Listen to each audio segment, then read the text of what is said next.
Welcome back to the sum and difference identities.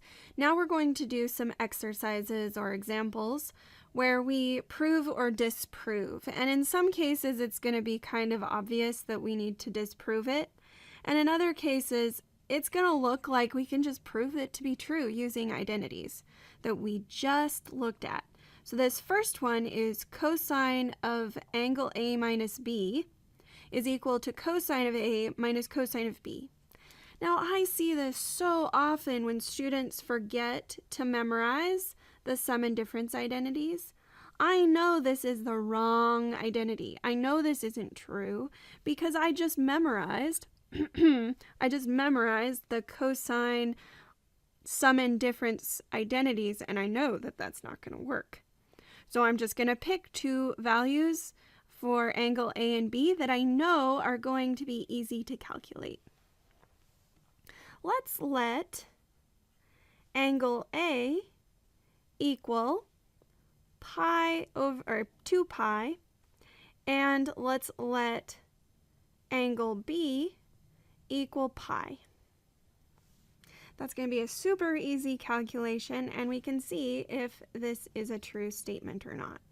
Now, cosine of 2 pi minus pi is supposedly equal to cosine of 2 pi minus cosine of pi. And now let's just see if this works. Cosine of 2 pi minus a pi is just a pi. And cosine of 2 pi, last I checked, is 1. And cosine of pi is -1. So I have cosine of pi, which is equal to -1, is claiming to be 1 plus 1. That does not look like it's a true statement. And we can say, by contradiction,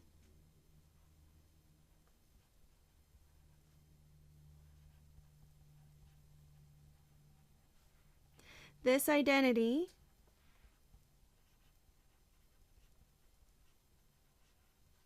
does not hold.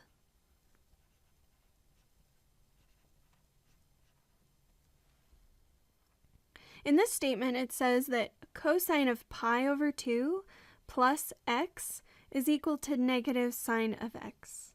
Now, I've taken a look at textbooks before, and this one looks like it's feasible, but we still need to use something to prove it. So what I'm going to do is I'm going to let x equal pi over 2 and just check it.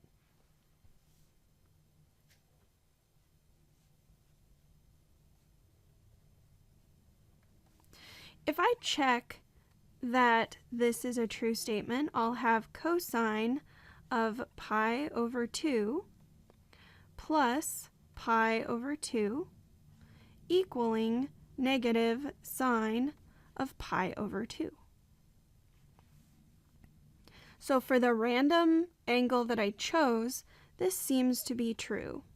Cosine of pi is equal to negative sine of pi over 2. Or I can say -1 is equal to negative times 1.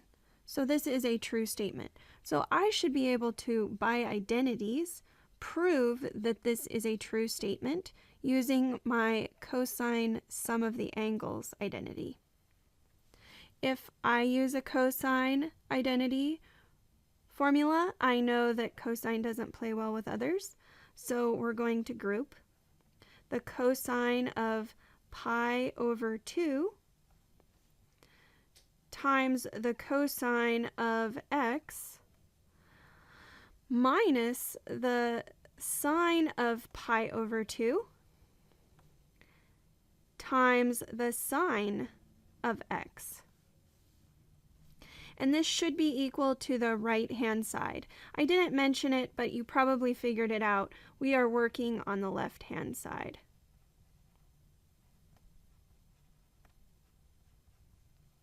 And we're not touching the right side. So now I need to just clean this up a little bit. I know that cosine of pi over 2 is equal to 0. So anything times 0 is just going to be 0. And I know that the sine of pi over 2 is 1.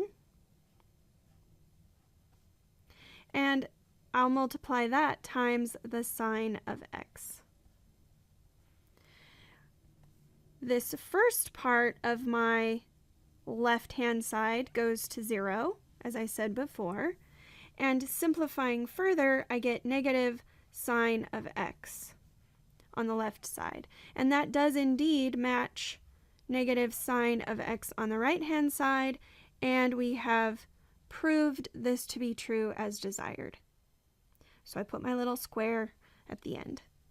Now this last one, I could again let y equal some angle and then check it, but and I certainly would encourage you to try that, but I'm going to skip right to the identities because I want you to just practice this process. Now remember, tangent of an angle plus another angle has a certain formula, and I want to show that 1 plus tangent of y over 1 minus tangent of y is equal to tangent of pi over 4 plus y.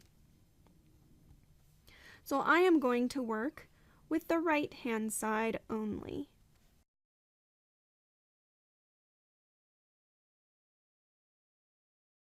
And I'm going to encourage you to try this on your own.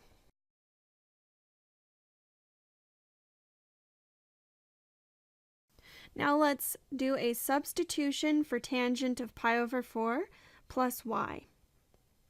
I know that when I have a tangent of two angles and it's a sum, I can substitute it with tangent of the first angle, pi over 4, plus tangent of the second angle, y, all over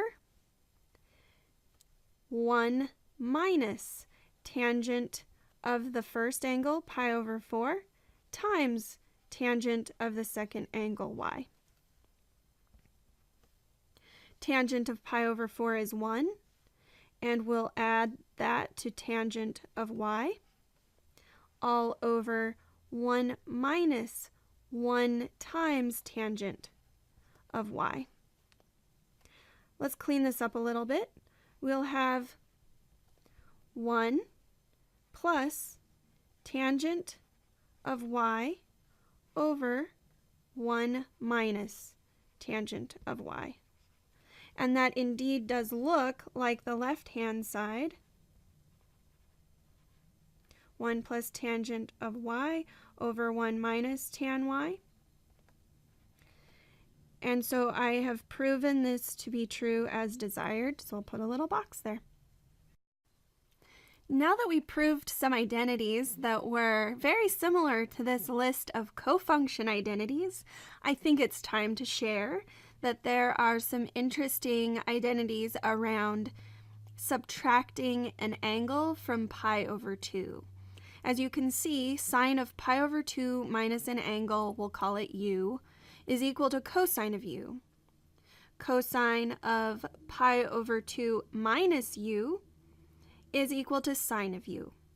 So I hope you can start seeing this pattern that's emerging between sine and cosine, tangent and cotangent, secant and cosecant, and that's why they're called these cofunction identities. So you can kind of think of them as being grouped together and how their relationships are very obvious, I think.